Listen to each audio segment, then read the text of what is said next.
Hare Krishna. The 15th chapter is titled The Yoga of the Supreme Person, Purushottama Yoga. Krishna declares himself to be the Supreme Person. He also gives us a glimpse, as he has done in certain parts of the Bhagavad Gita earlier, of his eternal abode. And this hint is given here in the 6th verse of this 15th chapter. Na tad bhasayate suryo, na shashanko na pavakaha, yad gatva na nivartante, tad dhama paramam mama. Having spoken a little bit about this world, now he's speaking about the world beyond. A world where there is no need for a sun to give light and heat. There is no need for a moon to give us light at night and to provide nourishment to the vegetables. There's no need for fire, again to provide heat and to facilitate cooking and so many things. Neither is the need for any electricity. There's no power outages in the spiritual world. Everything in that world is self-effulgent, beautiful, spiritual, eternal, full of joy. That is the spiritual world which is our real home. That is where we are meant to be. Unfortunately, having forgotten our real home, we are here, feeling homesick, but we don't know it. What is the nature of our suffering here in this world? It's homesickness. But it's a peculiar kind of homesickness where we don't know where our real home is. We just know that we are lost. And a more severe case of being lost is when we don't know we are lost. And we think that this is our home because we've been here so long that we think this is our real home. But this is not our home. There is a certain fundamental incompatibility here because we are the eternal spirit soul. We have nothing to do with the material realm.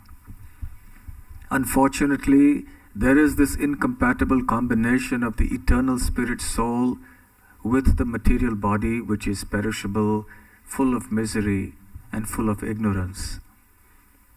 So Krishna is telling us of another realm of existence, of a world that is beyond this material world, a world that is eternally existing, that is full of bliss, where we can constantly be in Krishna's association, the spiritual world, the Vaikuntha world.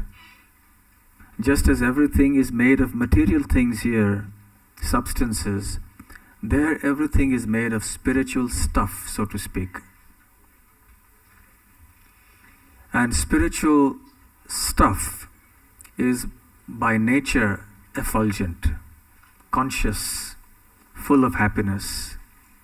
So therefore everything in the spiritual world is full of joy. No grief, no birth, no death, no old age, no disease, no discomfort, no taxes, only joy, sheer unadulterated joy. That is the constitutional position of the living entity. But that state can be revived only if we revive our constitutional position, which is that of eternal service to Krishna. So long as we try to enjoy independent of Krishna within this world, we will have no access to this supremely blissful world. So Krishna is playing the flute, calling us, come, come. I have such a beautiful home for you.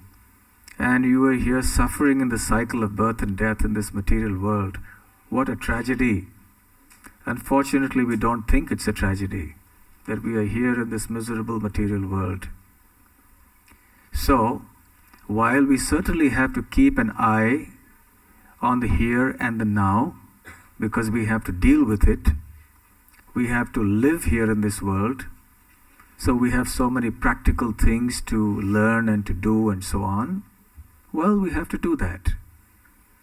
But at the same time, we must keep an eye, a very firm eye, on the beyond, on the spiritual world that Krishna is speaking about. That is our aspiration, that is our goal and final destination. That's where we want to be.